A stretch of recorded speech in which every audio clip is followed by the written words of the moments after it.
Boa noite, irmãos, a graça e a paz. Eu estou um pouquinho nervoso, mas que eu comum. O motivo, quando ela já falou aí, né? A gente está com a presença de Duda, quase que eu esqueci o nome. A gente tem assumido o compromisso diante do Senhor, a gente tem orado. O Senhor tem confirmado, então depois do final do culto, se você quiser conhecê-la, falar com ela, só coisa boa de mim, você pode falar. Mas ela é tímida, mas ela também fala. Amém? Vamos, antes de ler o texto bíblico, 2026 tem sido um ano em que o Senhor tem despertado o coração do pastor, né, consequentemente da sua igreja, para que seja um ano da oração, né? Um ano do avivamento por meio da oração. Isso é motivo de muita alegria assim, para nós, né? Isso é um motivo para que a igreja possa, de fato, estar grata ao Senhor, para que Ele, pelo favor, né? pelo chamamento que Ele tem feito, por meio do seu servo, né? E um convite gracioso a toda a igreja. A gente tem se reunido, a igreja tem se reunido diariamente, porque nós sabemos que a oração ela é mais do que um privilégio, também é uma obrigação, né? Um dever santo. Todo salvo deve orar. Todo salvo deve falar com Deus, né? Existe um príncipe dos pregadores, né, chamado Charles Spurgeon. Ele diz que toda vez que Deus deseja realizar algo no meio do seu povo, toda vez que Deus deseja fazer alguma coisa no meio do seu povo, antes Ele conduz o seu povo à oração. Então nós podemos acreditar nisso. Se o Senhor tem despertado a sua igreja neste ano na oração, algo de grandioso Ele vai fazer no nosso meio. Ainda que seja justamente o avivamento pela oração. Se vierem as grandes bênçãos, né, as curas, os livramentos, as libertações, amém. Mas o Senhor deseja nos restaurar por meio dela. E isso é um chamado gracioso que Ele tem feito por nós. Mas aí, diante de tudo isso, nós podemos ficar um pouco inquietos e talvez sem ânimo. Quem nunca pensou aqui, para que orar? Se Deus Ele sabe todas as nossas condições, todos os nossos desejos, todas as nossas lutas, por que é que nós devemos insistir em chegarmos a Deus em oração? Nós sabemos que orar é falar com Deus, é se comunicar com Ele, é um elemento essencial, junto com a palavra, da vida do cristão. Por que então que nós devemos orar se temos um Deus que de tudo sabe? Mas o nosso bom Cristo já respondeu essa pergunta há mais de 2000 anos, né? Quando Ele falava com os seus discípulos. Ele disse: pedi a se vos dar, batei, abre-se-vos-á, né? Buscai e achareis. Então, Deus quis que a oração fosse um meio pelo qual Ele realizasse em nosso meio as suas grandes obras. Então, se em 2026, esse ano que se inicia, que de certa forma nos deixa muito atemorizados, inquietos, nós não controlamos o futuro. E isso nos deixa, de certa forma, ansiosos e preocupados. Mas se quisermos chegar neste ano mais sólidos, mais concretos no altar de Cristo, precisamos orar.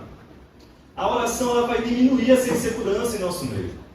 A oração ela vai reduzir e exterminar toda a ansiedade em nosso meio. Porque a oração é um remédio contra uma alma ansiosa. A oração é um remédio contra um coração descrédulo, incrédulo, com falta de fé. É por meio da oração que Deus converte o seu povo. É por meio da oração que Deus se revela ao seu povo. É por meio da oração que nós compreendemos os propósitos de Deus em nossas vidas. Sabendo bem disso, agora eu queria então que nós abríssemos o texto no qual nós vamos meditar expositivamente no Evangelho segundo escreveu Lucas, terceiro livro do Novo Testamento.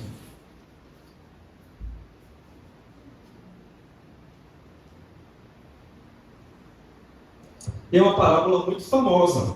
Em algumas traduções, ela é chamada de a viúva, né, insistente, persistente. Em outras, é chamada da parábola do juiz iníquo. E o evangelista Lucas 18, vamos começar do versículo 1 até o versículo 8, amém? Então, abra sua Bíblia em Lucas, terceiro livro do Novo Testamento, no capítulo 18, a começar do versículo 1, e vamos até o 8 meditar nessa palavra.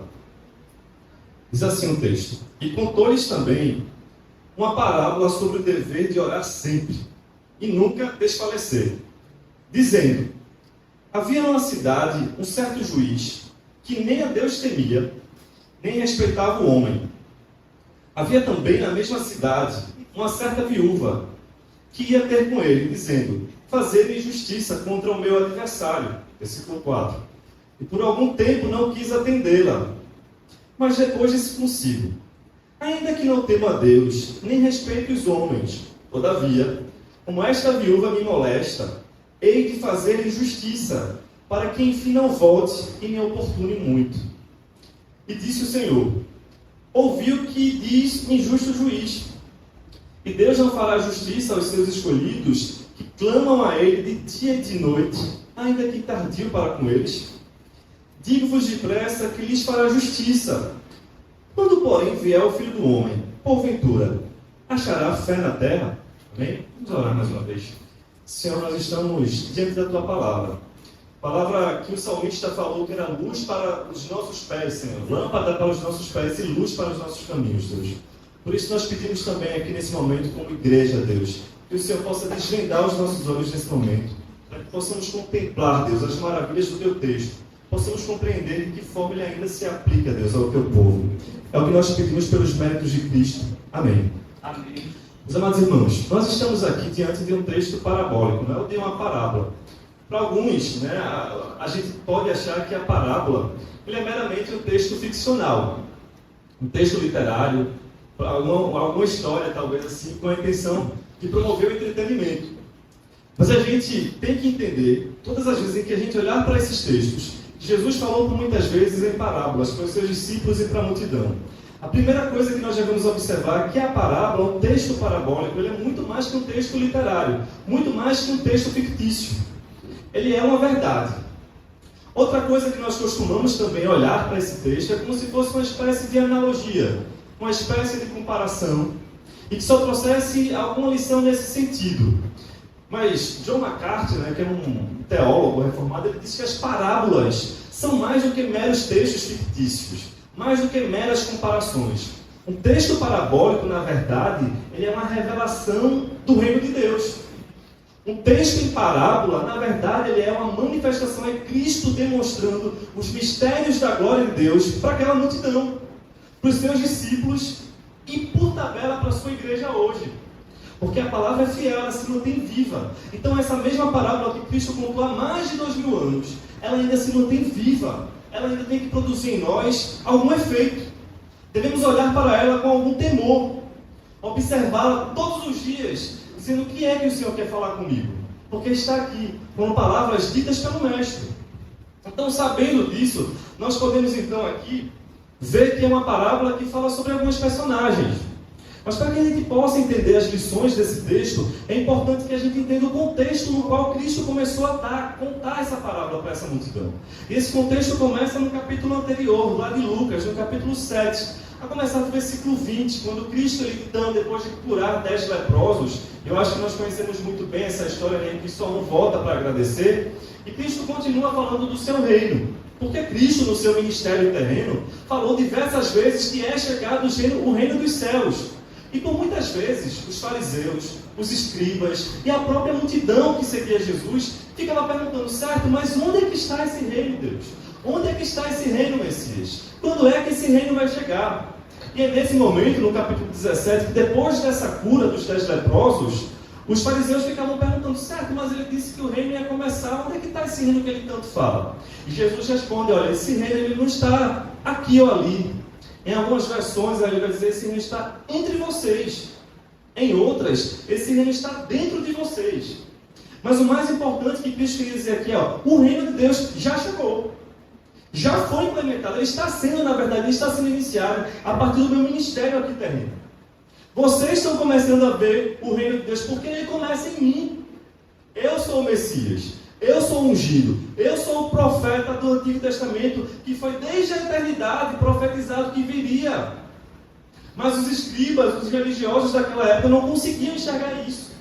Então ele, falando que o reino já estava ali acontecendo, ele foi então e se vira para os seus discípulos e fala: olha, mas esse reino ele ainda não é completo. Ele ainda não se concretizou 100%, ele começou. Mas eu vou voltar uma segunda vez. Nós cantamos aqui que ele virá. E virá nos buscar, e que todos os olhos o verão, e verão e saberão, e reconhecerão que ele é Rei dos Reis e Senhor dos Senhores. Foi o que nós cantamos aqui hoje, nesta noite. E é dessa segunda vinda que ele tinha falado aí. Mas ele disse aos seus discípulos, mas olha, antes que isso tudo aconteça, antes que eu venha em poder e grande glória, eu tenho que padecer muito. Eu tenho que morrer na mão dos homens. Depois de morrer e ressuscitar, aí sim eu virei outra vez e vos levarei para comigo. Mas eu surgirei nas nuvens com poder e muita glória. Todo olho verá, não tem essa. Todo olho verá o Messias não mais como aquele cordeiro que foi morto, ensanguentado, mas como um rei justo que agora vive e governa, a quem todo o poder foi dado nos céus e na terra. E os discípulos ficam maravilhados com isso, mas ele diz, olha, antes dessa vinda, acontecerá que as pessoas, ele dá 2 exemplos, Cristo, lá do Antigo Testamento. Ele diz, fiquem atentos aos sinais, serão como nos dias de Noé. As pessoas se casarão, as pessoas dançarão, as pessoas beberão e vão se dar em casamento. Mas quando eles menos esperaram, aconteceu o dilúvio e pegou todo mundo. A mesma coisa em Ló. As pessoas dançavam, casavam, bebiam, e de repente Deus mandou fogo do céu e destruiu Sodoma e Gomorra. Só escapando Jó, né, a sua família ali. Então ele está dizendo aqui, ó, então quando eu voltar dessa segunda vez com poder e muita glória, um será deixado, outro será deixado. Estando 2 no campo, um ficará e outro será levado. E aí, então, diante desse todo o contexto que Cristo fala, porque ele sabe que poderia ser que os discípulos, esperando essa segunda volta, desfalecessem, perdessem a fé, não perseverassem. Ele então inicia essa parábola do juiz iníquo. Ele começa dizendo, olha, então eu vou contar para vocês agora uma parábola sobre a importância e o dever de orar e perseverar em oração. Cristo sabe, meus amados, que nós somos uma natureza humana, decaída, depravada, que corre para o pecado se não for a sua graça. E é por isso então que todos os dias as misericórdias do Senhor se renovam sobre nossas vidas. Porque se não fossem as misericórdias do Senhor todos os dias, meus amados, nós seríamos consumados. Nós já teríamos desfalecidos. Não pense você que você está aqui hoje com seus 10, 20, 30 ou anos de evangelho, porque é mérito meu, não. São as misericórdias se renovando diariamente sobre nossas vidas. São as misericórdias diariamente nos levantando da cama, nos dando o ar que nós respiramos. E é por ela que nós estamos hoje, mais um domingo de 2026, o segundo domingo, aqui cultuando, prestando culto ao Senhor. Isso nos faz pensar então, se nós de fato temos perseverado em oração. Eu tenho pelejado com Deus em oração. Será que eu tenho insistido com Deus em oração? Em 2025, por exemplo, qual foi o pedido que eu coloquei no meu coração? Quis iniciar, iniciei, as 2, 3 semanas, esqueci, caiu no limbo. Abri mão dele, Deus demorou muito. Podem ser vários pedidos que nós fizemos em 2025. Talvez ficamos tão animados, tão atônitos, perseverando, mas chegou uma hora que a gente não esperou mais e desistiu. O Senhor, nessa noite, nos convida a trazer à memória isso. Olha, quais são os motivos de oração pelo qual, ou pelos quais você tem chegado a mim? Quais são as tuas súplicas? Por que é que você tem orado? Quais são os motivos da tua oração? Você tem de fato levado a Deus propósitos de oração? Você tem mostrado a Deus, olha Deus, aqui tem a minha argumentação, como o salmista faz no Salmo 13, Salmo 33, mostrando, Deus, eu estou aqui sofrendo, mas eu sou teu servo, eu creio na tua justiça. Será que temos feito isso com o Senhor? A oração, ela é um artefato muito poderoso contra o nosso ego. E é por isso que a nossa carne não quer orar. Porque orar nos faz colocar em lugar de humilhação. Aquele que ora é humilhado. Sabe por quê, meu amado? Porque quando nós oramos, nós dizemos ao nosso coração, eu não tenho controle da situação. Eu não controlo todas as coisas. Talvez eu me confie no meu plano de saúde. Cheguei aqui hoje, não vou orar muito pela minha saúde não. Eu tenho aqui, sei lá, a Vida, o SUS Vida. Ou quem sabe o Unimed, Bradesco Vida aí. Não vou orar muito pelas minhas finanças não. A conta bancária está aí em dia. Sou concursado, está tudo certinho. Não vou orar pela minha saúde não. Estou em dia aqui, ó, não tenho nenhuma doença. Não vou orar pelo meu ministério. Está tudo andando mais ou menos do jeito que eu acho que tem que andar. Não vou me colocar a Deus em oração porque as coisas, de certa forma, dependem mais de mim do que de Deus. Quando nós não oramos, indiretamente, nós estamos dizendo isso a Deus. Nem te preocupa, Deus. Porque o Senhor só é Deus na minha vida daquilo que eu não posso fazer. Das coisas que eu posso fazer, eu sou o Senhor da minha vida. Eu controlo todas as coisas da minha vida. Mas Ele anseia o nosso coração. E a Bíblia diz a parábola que aquele homem que encontra um tesouro, nada mais lhe interessa. Ele vende tudo o que tem para que ele possa comprar aquela pérola. Porque Jesus é essa pérola. E Ele então deixa aqui para nós esse conselho sobre essa vida de oração. Então eu queria que nós voltássemos aqui ao versículo 1 do capítulo 18. Ele diz assim: contou-lhes também uma parábola sobre o dever de orar sempre e nunca esmorecer. Meus amados, Cristo então aqui está falando sobre a obrigação da oração na vida do crente. Mas não somente orar, como prevalecer em oração. Deus deseja encontrar filhos que perseveram na oração. Filhos insistentes, como Jacó fez com o anjo. Será que eu tenho agido assim? Ele rasga esse texto inicialmente, falando exatamente isso. Eu vou contar para vocês uma parábola sobre a necessidade e o dever de orar e vocês serem perseverantes na oração. E Ele nos conhece, meu amado.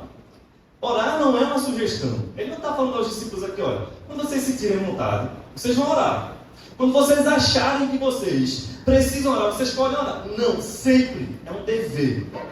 Mas é um dever gracioso, meu amado. Apesar de ser um dever, Ele faz isso de uma forma tão graciosa que nós somos alcançados pelo seu poder. De tal forma que a oração não se transforma em um fardo, mas em um alívio.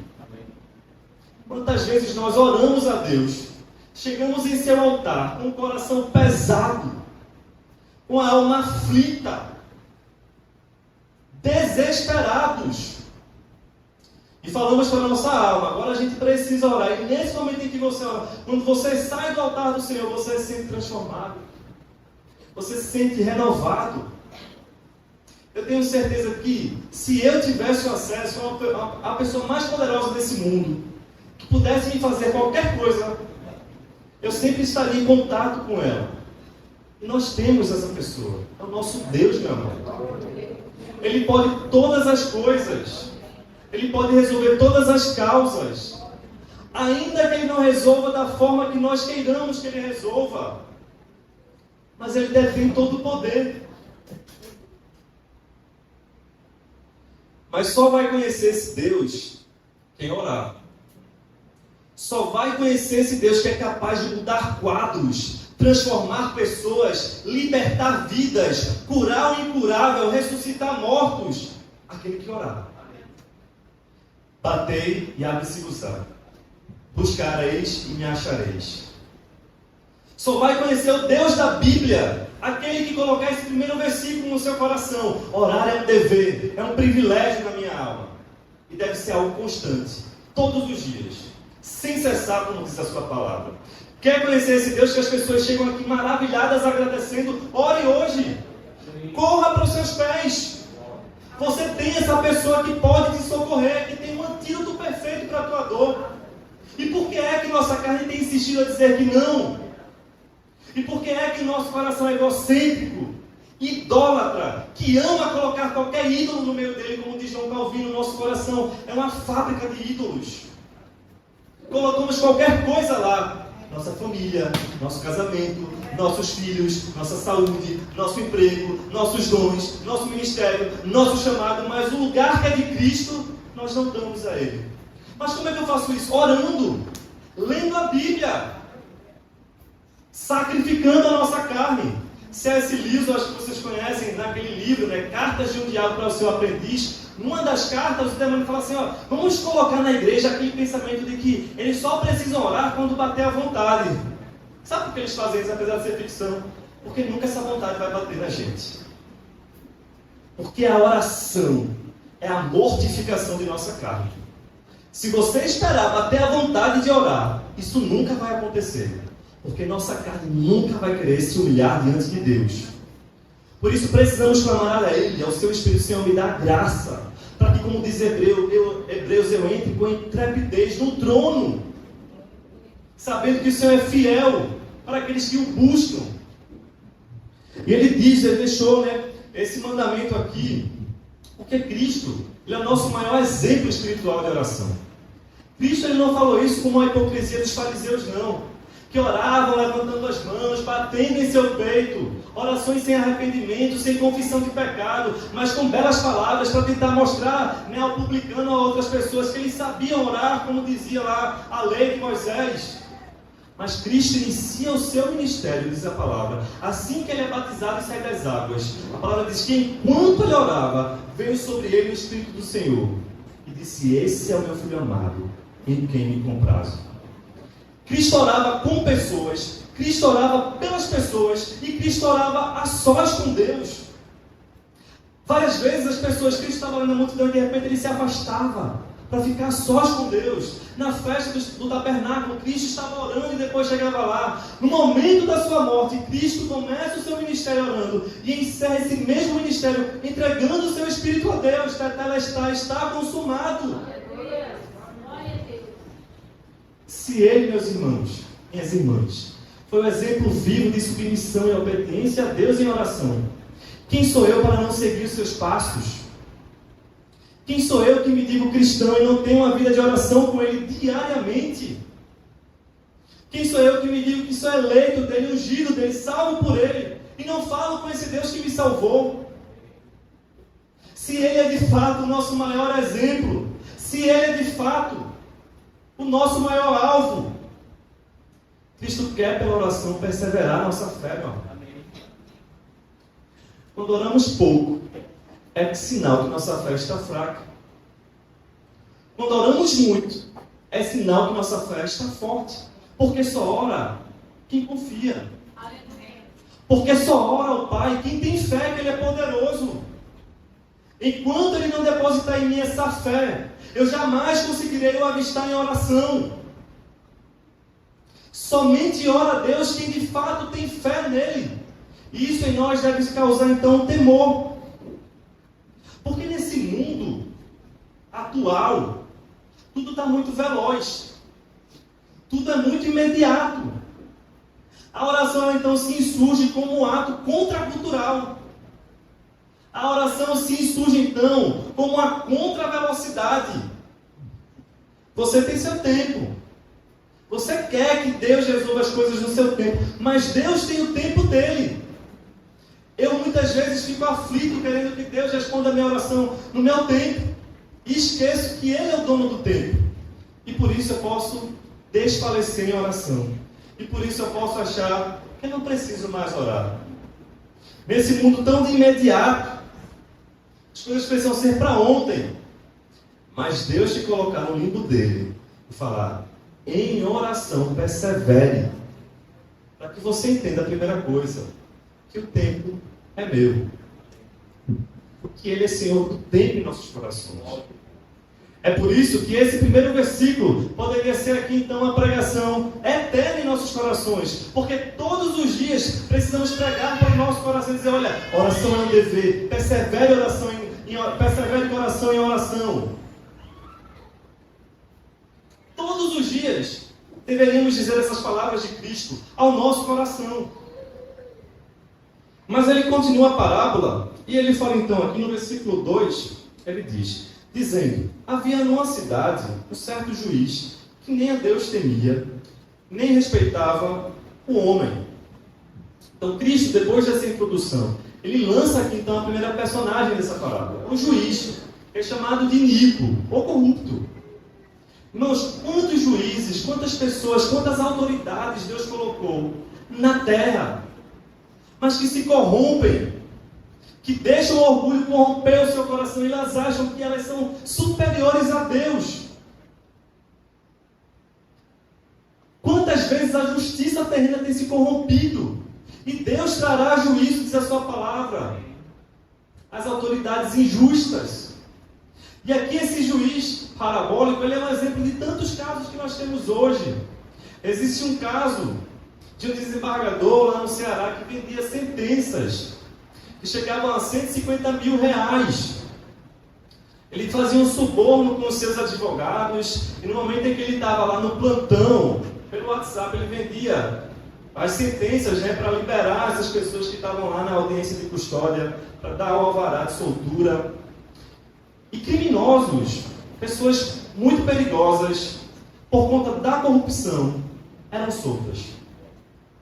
Parece muito com esse juiz daqui. Esse juiz da história real, ele foi condenado porque ele subornava o seu chamado, trazia a justiça para algo pessoal, algo que não pensava no coletivo.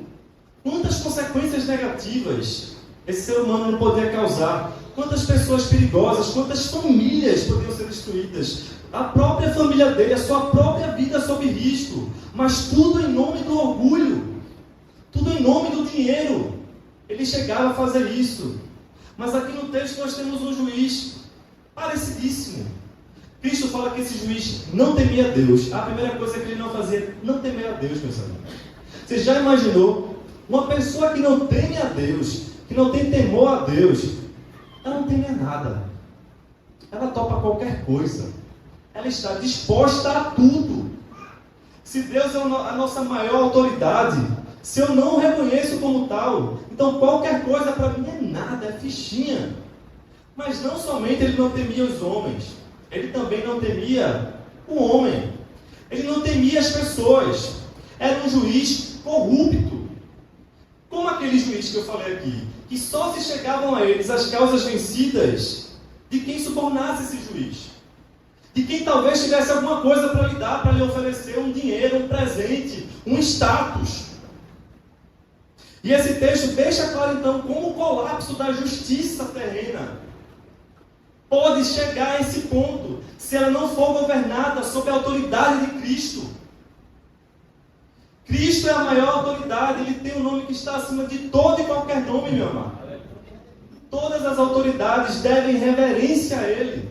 Então que possamos orar por autoridades justas, terrenas, homens que governem as nações, juízes que representem as leis e que exerçam a justiça espelhada na justiça divina. Porque senão eles serão corrompidos. Você é inquieto com a corrupção do seu país, no mundo? Você acha que a justiça é morosa, é injusta? Você já orou pelo seu sistema judiciário no Brasil? Você já apresentou a ele os grandes ministros do STF que estão resolvendo causas importantes a ele? Os nossos políticos? Você tem orado? Eu tenho orado pelos políticos, pelas pessoas que vão criar leis que vão reger, de certa forma, a vivência da igreja aqui nessa terra. Ou nós deixaremos, por não prevalecermos em oração, essas autoridades continuarem sendo corrompidas pelo poder mundano. Os nossos poderes, judiciário, legislativo, executivo, só vão servir a Deus quando a igreja colocar esse versículo 1 na prática. Quando você orar por uma nação mais santa e justa e honesta. Se não fizermos isso, Deus disse que o único meio pelo qual Ele vai responder o seu povo é pela oração. Quero mudança. Tenho orado por isso. Tenho feito a minha parte por isso. E no versículo 2, terceiro, tem então agora a inserção da outra personagem nessa palavra. O texto diz: havia também naquela mesma cidade uma certa viúva que ia ter com ele, dizendo: faz-me justiça contra o meu adversário. Agora nós temos o extremo oposto. Cristo começa a parábola com o juízo, o maior símbolo de autoridade que existia para aquela época. E em seguida ele vai lançar agora o sinônimo de maior miserabilidade que poderia existir. Eram as pessoas órfãs, as viúvas, porque provavelmente essa viúva estava sem o seu marido que morresse na guerra, sem os seus filhos também que talvez tivessem morrido na guerra, e estava sozinha. Então Cristo coloca aqui então a figura mais vulnerável que poderia existir naquela época, que era uma viúva. E Isaías, no capítulo 10, versículo 2, Deus se preocupa com essas pessoas vulneráveis. Deus se preocupa com aquelas pessoas que às vezes a gente nem enxerga elas quando elas estão bem diante da nossa frente. As pessoas que estão em situação de rua, as prostitutas, as viúvas, os órfãos, os incuráveis. Deus olha para essas pessoas com amor. Por isso Cristo não à toa lançou aqui uma personagem que era considerado o maior exemplo de reprovação social daquela época. Que graça, meus amados! Temos um Deus que se importa e que é capaz de amar o mais vil pecador. Aquele que a sociedade não dá nada por ele. Aquele que a sociedade, muitas vezes a igreja, fecha os olhos para essas pessoas. E Deus está lá se preocupando com elas. E incumbindo em nós o desejo, a vontade e o dever de orar por essas pessoas. Temos orado, meu amado, minha amada, por essas pessoas que estão aí nessas situações. Temos apresentado a Deus essas pessoas que a sociedade já não enxerga nenhum valor nelas. Como é que eu tenho me comportado diante disso? E essa viúva, ela tinha intrepidez. Ela não tinha ninguém por ela. Era muito difícil uma mulher se apresentar ao juiz naquela época. Para isso chegar, deveria acontecer que ela não tinha mais ninguém na sua família. E ela então, desesperada, se chegou a esse juiz. Veja que intrepidez. Veja que ousadia. E ela chega com uma causa diante desse juiz. E sabia ela que ele era inimigo, corrupto, subalterno, que não julgava com justiça, que não respeitava a Deus, que não amava as pessoas. Imagina ela, que não tinha valor nenhum, que não tinha oferta nenhuma para subornar aquele homem, aquela autoridade. Mas a viúva não olha para essas condições. Ela tem um propósito, ela tem uma causa.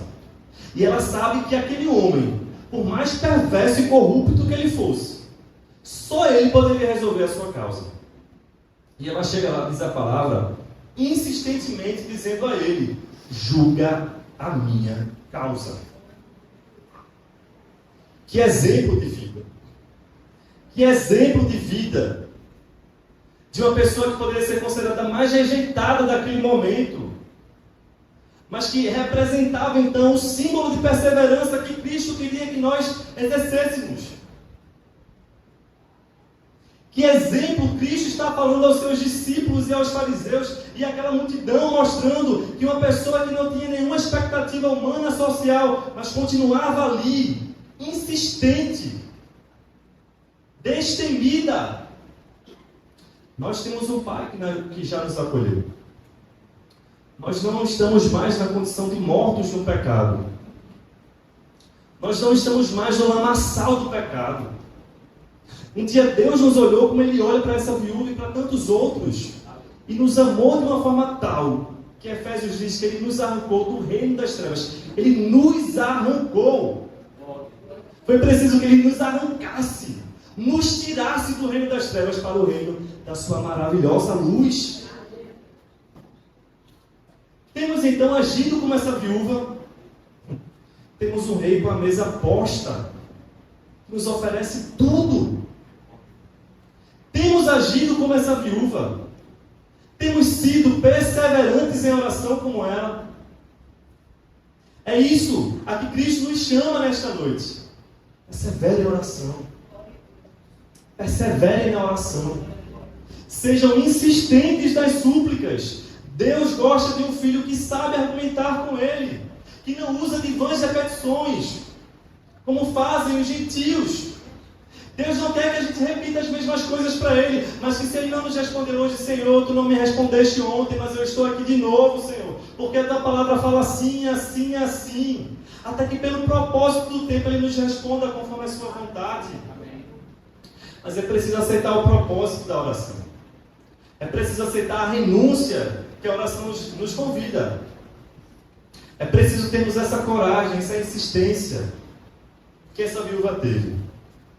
E continuando então aqui, nos versículos 4 e 5, eu queria que, se você puder me acompanhar aí, eles dizem assim: e por algum tempo não quis atendê-la, mas depois disse consigo: ainda que não temo a Deus, nem respeito os homens, todavia, como esta viúva me molesta, hei de fazer justiça, para que enfim não volte e não me oportune muito. Meus amados irmãos, a demora de se fazer justiça aqui não nasce da própria essência da justiça. mas da corrupção. O juiz ele não atende aqui o clamor, né, da viúva por um ato de misericórdia, mas por prudência. Ele continua indiferente ao caso dela, mas ele quer de alguma forma se ver livre dessa viúva. Ele faz uma boa ação com um propósito completamente egocêntrico. Não foi porque ele quis ser bonzinho com ela. Não foi porque ele quis exercer ali então um ato de mudança na sua carreira. Foi porque simplesmente ele quis não ficar mais sendo importunado por ela, a ponto de talvez ela lhe molestar. No texto original, talvez essa palavra fosse até esbofeteá-lo. Então, o que Cristo também está falando aqui, para os seus discípulos e para nós hoje, é que muitas vezes nós agimos em oração só por autopreservação, por motivos egocêntricos. Eu quero me chegar a Deus, espero as bênçãos de Deus. Eu vou orar porque eu estou doente. Eu vou orar porque Deus pode me dar esse bem material aqui. Mas não porque nós vemos uma necessidade, uma obrigação dos salvos. Porque muitas vezes nós podemos entrar em campanhas de oração. Podemos visitar diversos círculos de oração. Mas qual é a motivação que tem saído dos nossos corações?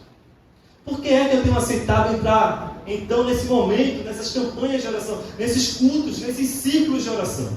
Porque Deus não olha o exterior, o que Ele está fazendo aqui com esse juízo. Eu olho a fonte. Eu esquadrinho os corações. Podemos muitas vezes fazer as coisas certas aqui, mas com as motivações erradas, como já foi dito aqui. Podemos muitas vezes fazer as coisas certas, mas com as motivações erradas.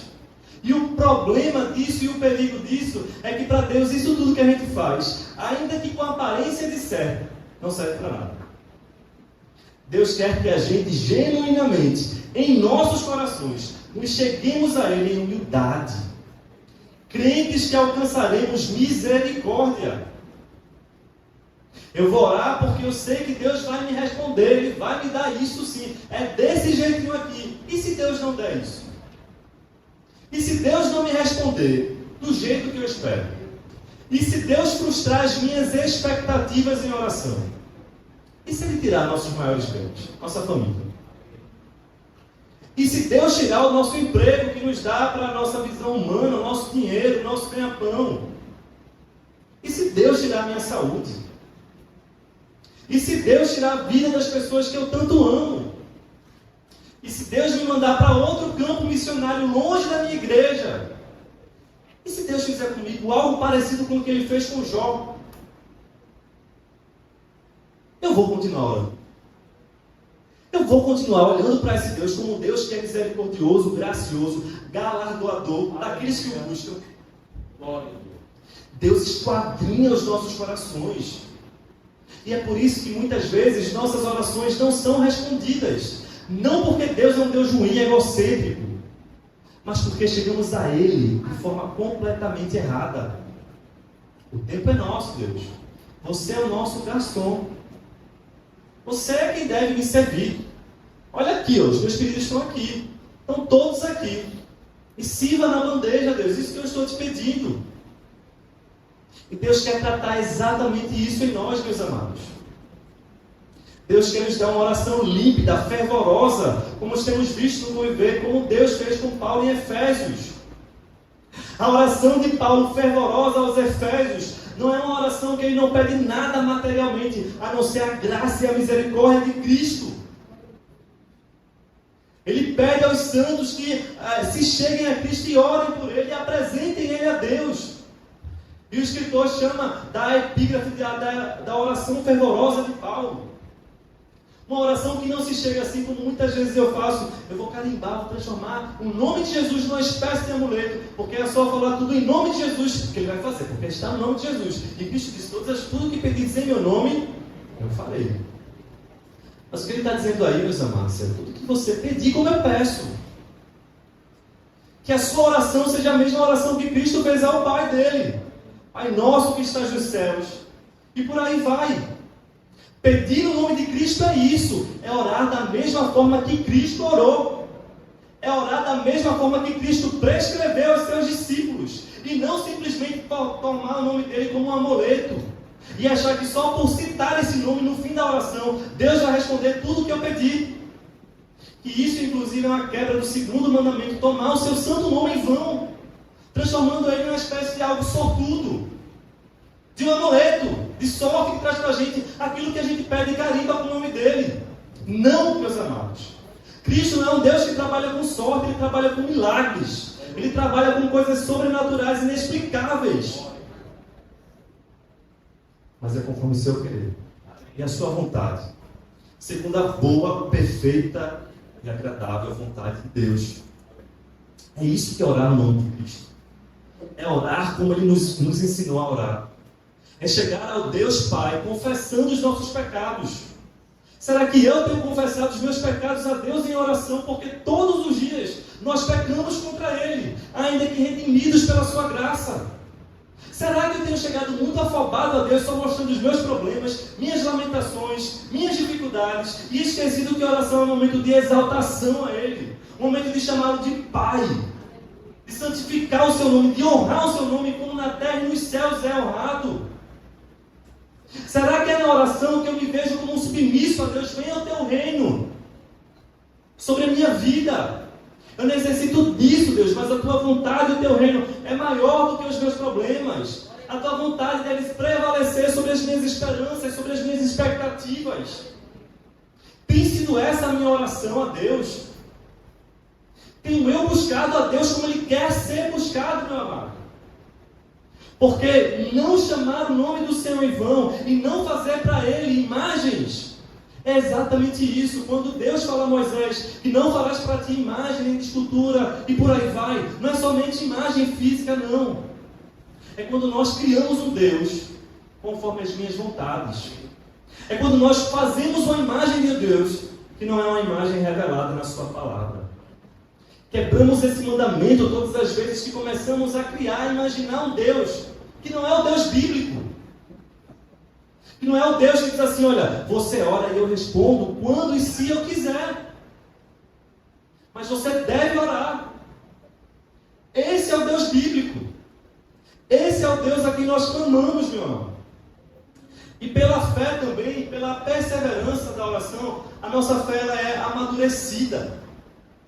Quantas vezes, nesses propósitos de oração, nessas guerras que nós fazemos com Deus espirituais, nós percebemos que o tempo vai transformando nossa visão. Nós vamos fazer meia volta. Nós vamos diminuindo a velocidade do caminho. Vamos começando a rever algumas atitudes. Vamos ajustando as imperfeições. E no final, Deus tem nos amadurecido. Deus está muito mais preocupado, meu amado, em criar relações sólidas conosco, em nos forjar, em amadurecer o nosso caráter, do que nos responder.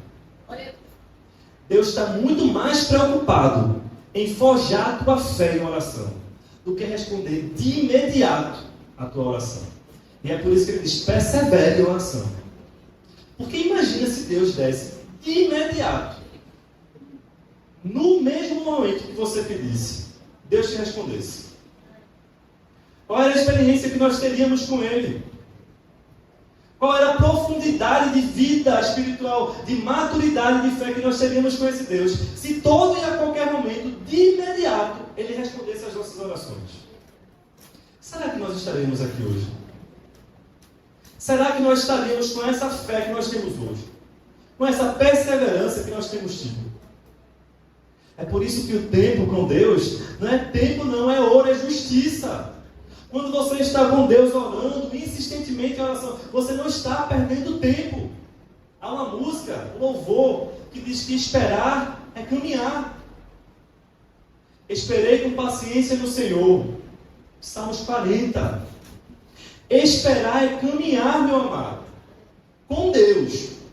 Sem Deus, esperar é aquela sensação de que você estagnou, de que as coisas não estão acontecendo.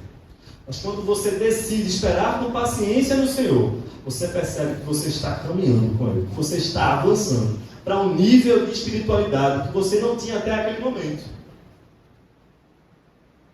Nós temos vários exemplos de como a oração mudou cenários na Bíblia. Vários exemplos. E eles estão lá na Bíblia não somente para nos deixar como meros espectadores, mas para nos conduzir, para nos incitar. Ore como Elias foi um homem de oração. Isaac teve que orar por cerca de 20 anos para que a sua esposa deixasse de ser estéril. 20 anos perseverando em oração. E quando ele a conheceu, ele tinha 40. E quando ela teve, né, Esaú e Jacó, ele tinha já 60 anos, mas perseverando, até que ela pudesse ter um filho.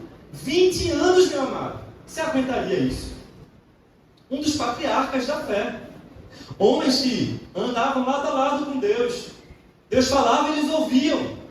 20 anos orando pela sua esposa. Será que nós temos forjado nosso ombro para aguentar isso de Deus? O silêncio de Deus, que também é resposta. Lá em Marcos, no capítulo 9, também nós temos uma cena bem emblemática e famosa. É a cura de um jovem que era endemoniado desde a sua infância. Quando Marcos está falando que Cristo se depara com aquela cena, estão os escribas e os discípulos de Cristo ali tentando dialogar sobre aquele caso. Por que é que eles tentaram? Os discípulos foram lá, eles tentaram expulsar no nome de Cristo e aquele demônio não saiu. E Cristo presencia aquela cena, chega perto e ele percebe que a multidão está percebendo toda aquela movimentação. E chega o pai daquela criança, daquele jovem que estava endemoniado e conta: olha, meu filho está assim, ele se convulsiona muito, se lança ao fogo, a água. E não tem nada que possa parar esse menino. E Cristo pergunta: desde quando ele está assim? Desde a sua infância. E Cristo fala: espírito maligno, espírito surdo e mudo, eu te expulso, sai dele. E a palavra diz, Marcos diz, né, descrevendo essa cena, que o menino cai como morto. E a multidão já dava ele como morto. Cristo vai lá, pega em suas mãos, e ele de fato volta a outra pessoa. E a multidão fica maravilhada com isso. Abismada. E é claro que depois, no seu reencontro com os seus discípulos, eles indagam Cristo e falam: olha, Cristo, você disse, por que é que a gente tentou expulsar esse demônio? E ele não deu ouvido à nossa oração. Ele não deu ouvido à nossa ordem. Cristo diz: olha, certas castas de demônio, só com oração elas vão sair. Quando os discípulos estavam preocupados em teorizar, em tentar achar alguma explicação lógica para aquele sofrimento, Cristo estava exercitando a oração. Como filho de Deus. Será aquele laudo que eu recebi do médico, que não tem mais jeito, aquele decreto do meu patrão, de o meu ente querido, não tem mais jeito, será que eu tenho orado por isso? Há batalhas que você vai vencer, e todas as batalhas, na verdade, você só vai vencer orando, perseverando na oração. Sabe por que muitas vezes o meu quadro não mudou? Porque eu não estou orando por isso. Porque eu não estou me humilhando por isso a Deus da forma correta. Porque eu não estou trabalhando o meu coração como um coração perseverante que peleja como Jacó pelejou com o anjo. E depois eu fico como um menino: ah, mas eu sigo a um Deus que demora. Não vou para o culto de oração mais não, porque eu já estou orando muito e nada tem dado certo. Não vou orar hoje não, já é segunda-feira, eu já orei ontem no culto. Talvez na quarta, no culto de oração de novo. Vou esperar o próximo domingo. Orar sem cessar. Todos os dias. E não necessariamente você precisa estar dentro do templo orando, mas no seu trabalho, como nós bem sabemos, em nossa casa, indo, saindo, em nosso carro, no ônibus, a todo tempo falando por Deus. E não somente nas coisas que são a nossos olhos inalcançáveis, mas nas coisas mais simples mesmo. Deus, eu preciso entregar isso aqui. É isso mesmo, meu Pai. Porque Ele é Senhor de nossa vida por completo. E não somente daquelas coisas que eu acho que só é Deus quem faz isso. Ele quer ser Senhor das tuas pequenas e grandes coisas. O pastor até às vezes fala isso, eu me lembrei agora, quando ele está vindo das suas viagens, e o Senhor fala com ele em oração, ele muda a rota, mas é isso mesmo. É voltar o nosso coração em oração a ter essa sensibilidade, de ouvir e estar atento à voz do Senhor, nessas pequenas coisas que a gente acha que são coisas de nossa cabeça. mas é Deus falando com a gente. Mas sabe quando eu vou enxergar que é Deus falando isso e não somente a minha cabeça tentando colocar algo lá? Quando eu orar. Sabe por que eu nunca ouvi a voz de Deus? Porque eu nunca orei. Sabe por que nunca eu tenho reconhecido esse Deus? Nunca tenho vivenciado essas coisas maravilhosas que Ele diz que Ele pode fazer. Que Ele tem todo o poder nos céus e na terra, que não é impossível para Ele. Porque eu não estou orando. Porque Deus não é o nosso serviçal. Ele está na posição de Senhor em nossas vidas.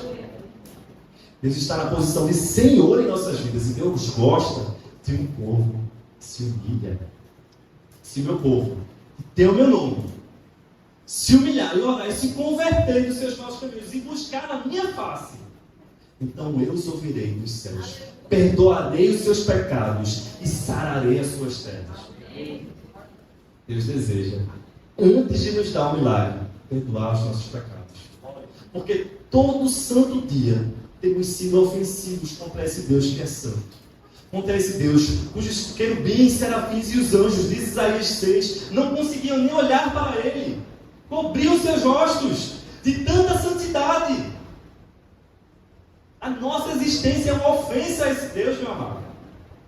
Mas mesmo assim, Ele quer nos tratar como filhos em oração. Mas mesmo assim, Ele entregou Cristo, seu Filho, para morrer por nós. E hoje nós conseguimos ter o que é acesso ao trono da graça. Porque Cristo se fez o caminho, a verdade e a vida. E não há um outro Salvador, senão por Ele. Por que é então que eu tenho buscado outros meios? Confiado na palavra de um juiz, confiado na palavra de um médico, confiado na palavra de um político, confiado na palavra de alguém que eu tem certa influência, e não tenho dobrado os meus joelhos para entregar essa causa a Deus. O Senhor nos confronta nesta noite, meu amor, porque Ele quer forçar a nossa fé, Ele quer aprofundar a nossa fé por Ele. Ele quer nos fazer mais do que meninos errantes, mas uma igreja madura, sadia, espiritual, avivada, porque tem uma vida de oração. E eu sempre costumo refletir e achar que conhecimento sem piedade, sem oração, sem palavra, é orgulho. Mas também, muita oração sem conhecimento, sem palavra, é uma espécie de misticismo. Nós precisamos dosar as duas coisas, é orar e buscá-lo em sua palavra, é orar e buscá-lo em sua palavra. E nós então estaremos na estatura de varão perfeito, como Paulo fala, querendo chegar à altura, à estatura de Cristo, lá em Efésios. Então aqui, meus amados, nos versículos 6 e 7, ele diz assim: E disse o Senhor, ouvi o que diz o injusto juiz, e Deus não fará justiça aos seus escolhidos que clamam a Ele de dia e de noite, ainda que tardio para com eles. Cristo faz uma espécie aqui de argumentação filosófica, que é mais ou menos do menor para o maior. Se isso acontece no menor caso, vai acontecer no maior caso. Veja, Cristo ilustrou toda uma parábola para ele falar assim: olha, vocês viram esse juiz como ele era iníquo, como ele não respeitava a Deus, nem aos homens. Nós poderíamos traçar um paralelo. Nós temos aqui o juiz da parábola, que é um juiz corrupto, alguém que tem uma natureza má, alguém que não cede à pressão externa, alguém que é soberbo. Mas de outro lado, nós temos Deus. A figura de Cristo, quando o profeta diz que nascerá para vós o sol da justiça e converterá os corações dos pais aos filhos e dos filhos aos pais. O juiz da parábola, Cristo confronta aquela multidão e diz: era um juiz mau, um juiz corrupto. Se esse juiz, que agiu em seu próprio prazer, que agiu segundo as suas motivações errôneas, fez justiça, quanto mais Deus, que é o justo juiz, não fará justiça àqueles que o buscam. Nós temos um juiz que é justo, meu amado. Nós temos um juiz que é misericordioso, meu amado. E que nenhuma das suas causas vão ser julgadas com injustiça. E só isso é um motivo que nós deixamos nosso coração tranquilo. O nosso juiz não é um juiz corrupto. Ele vai responder a nossa oração segundo a sua perfeita justiça. Ele não vai frustrar a nossa fé. Lá em Apocalipse, nós hoje podemos olhar, como já foi dito aqui, para a justiça humana, tanta coisa ruim, tantos crimes bárbaros, o mal parecendo que vai prevalecer, tantas leis injustas, tantos acontecimentos que nos deixam até incrédulos que aquilo seria possível que acontecesse. E olhamos para os céus e clamamos e dizemos: Deus, onde é que está a tua justiça? Onde é que o Senhor está? Onde é que está o teu cetro de justiça, o teu trono que é eterno? Mas lá em Apocalipse, diz que os santos clamarão e ficarão satisfeitos quando Ele derramar a taça do seu furor sobre a terra. Quando Ele começar a exercer o seu juízo sobre o pecado. Quando Ele começar a jogar a morte e o inferno no lago de fogo. Os justos ficarão saciados de uma justiça que eles não questionarão a Deus por isso. Quando Deus derramar a sua santa ira sobre a terra, trazendo juízo sobre os pecados, os santos glorificarão o seu nome. Os santos louvarão o seu nome. Os anjos louvarão o nome dele. Porque é um juiz que é justo, exercendo o seu poder de justiça.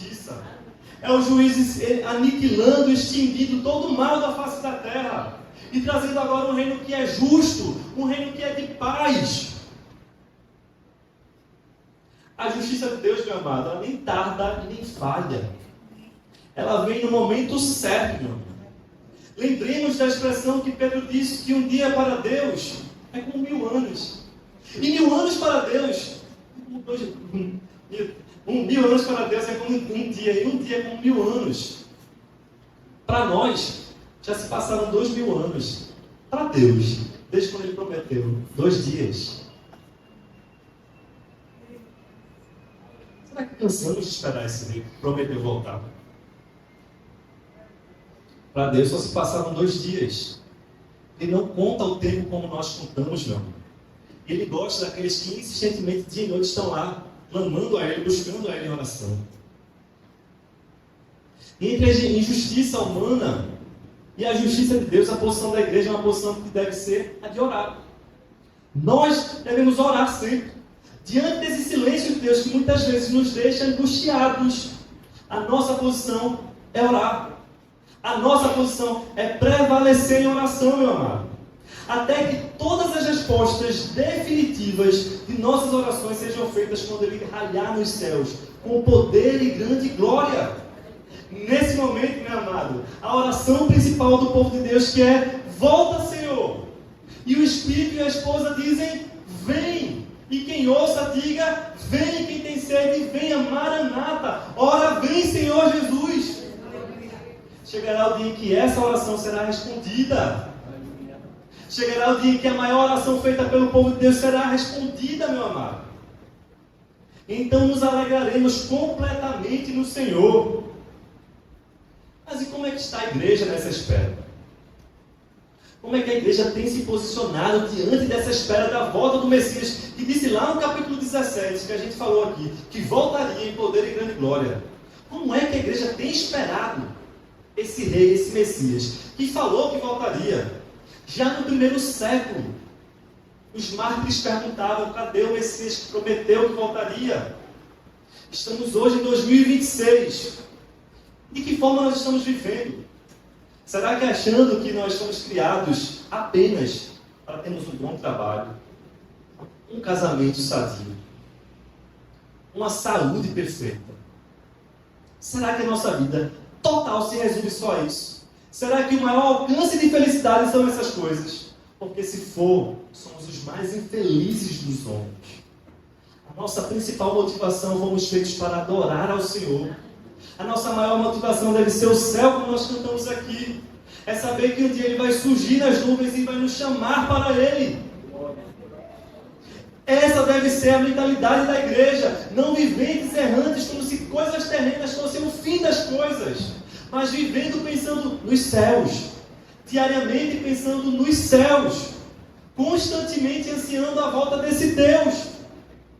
E como nós manteremos então acesa essa chama? Orando. Orando. Os cristãos que perseverarem em oração manterão acesa a chama da vinda de Cristo. Ele fala que muitos vão se esfriar, se apostatar da fé, porque não perseveraram em oração, porque desistiram da vinda do Messias. E tantos homens de oração, eu separei aqui uma lição, um trecho de um teólogo do século I, que se chama Crisóstomo. Ele diz um trecho que chamou muita atenção, e eu queria compartilhar com vocês, para que a gente guardasse e refletisse nele. Ele diz, olha, o imenso poder da oração já sujeitou a força do fogo, já amarrou a ilha dos leões, já acalmou insurreições de anarquia, já pôs fim às guerras, já aplacou as forças selvagens da natureza, já expeliu demônios, já rompeu grilhões da morte, já expandiu os limites dos reinos dos céus, já aliviou enfermidades, já ressuscitou mortos, já afastou fraudes, já resgatou cidadãos da destruição. O poder da oração já parou o sol no seu curso e impediu o avanço do raio destruidor. Cantamos aqui, nós cremos no poder da oração. Não porque nela tenha poder, mas porque nós direcionamos ela a quem tem todo o poder nos céus e na terra. E é por isso que nós dobramos nosso joelho. E é por isso que nós cantamos a Deus que vamos levar para Ele nossos problemas, abençoar a nossa família com o poder que tem a oração, que se direciona para Cristo. Para aquele que entra no trono da graça, como diz Hebreus, com intrepidez, sabendo que Deus é presenteador daqueles que o buscam. Buscar-me-eis e achareis.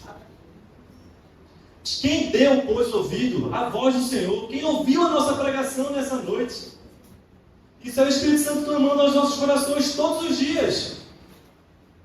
Quem, pois, ouviu a voz do Senhor? E Deus não responder às nossas orações, já é um ato de sua misericórdia. Talvez você chegou aqui hoje orando nessa peleja com Deus. E talvez Deus não vai te responder da maneira que você acha que Ele vai.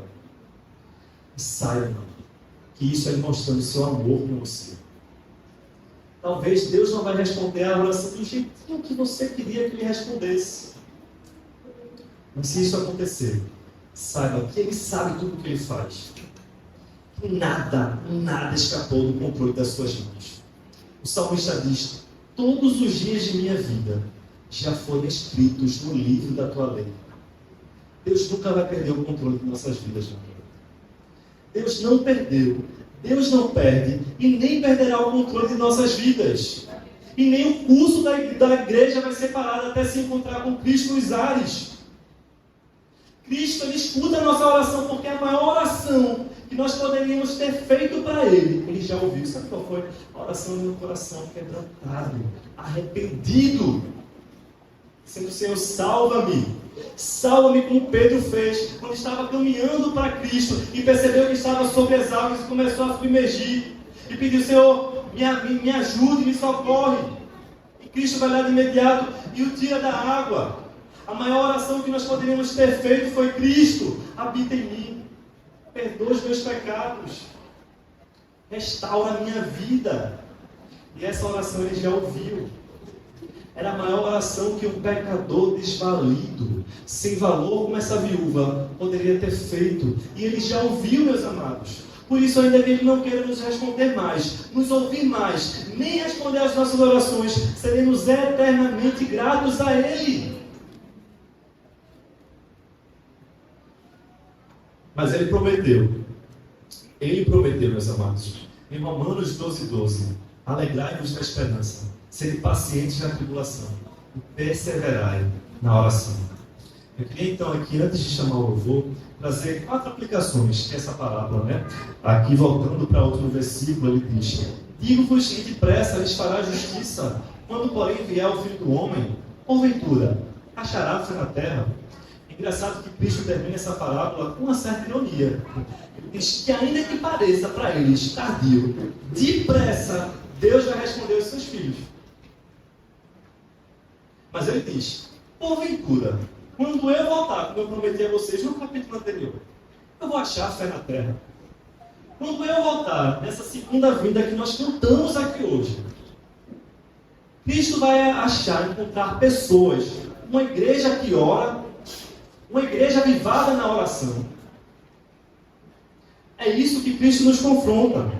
E a primeira lição que nós vimos aqui é que orar é sempre, meus amados, sempre uma obrigação, um dever. Não é uma opção. Por isso, nesse primeiro ponto, ele converte o meu coração rebelde, que não quer orar, que não quer buscá-lo. Que a partir de hoje ele coloque no meu coração a fonte, o desejo de entender que é na oração que eu vou conhecer esse Cristo.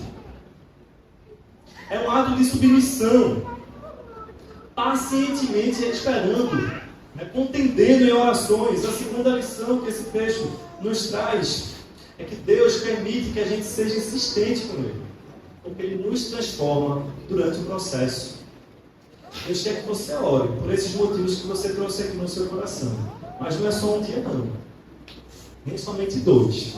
É como Isaac, talvez 20 anos. Até você entender que Deus está respondendo a oração que você estava fazendo. Até você perceber nesse processo de oração, de luta com Deus, que os caminhos precisam ser talvez mudados, que meia volta precisa ser dada, que você precisa engatar a ré. Persista em oração até que você perceba isso, meu irmão. Não usando de vão repetições. A terceira lição que esse texto nos explica aqui é que nem todo não de Deus, como nós vimos aqui, é uma rejeição de Deus. Pelo contrário, muitas vezes, o não de Deus, na verdade sempre o não de Deus, é um livramento em nossas vidas. Quando Deus não responder às nossas orações da maneira que nós esperávamos, com certeza Ele está nos livrando de nós mesmos. Já imaginou que se Deus respondesse todas as nossas orações, coitadas das pessoas, né? E a terceira e a última lição, a quarta, que esse texto nos explica, é que sabe o que vai sustentar a gente? Sabe o que vai manter a nossa fé acesa? Sabe o que vai manter a nossa chama acesa por Cristo até o dia que Ele voltar? A oração. Entre o lapso da primeira e a segunda volta, só esperarão Cristo novamente aqueles que estiverem perseverando em oração. Por isso, nessa noite, meus amigos, eu queria então que a gente pudesse persistir, continuar. Nós, enquanto igreja, chamar nosso coração, convidar nosso coração, ordenar nosso coração, para que a gente possa clamar a Deus todos os dias. E mais do que isso, para você talvez ainda que não tenha conhecido a Cristo, o teu único e suficiente Salvador, Ele possa neste momento atender a oração do teu coração.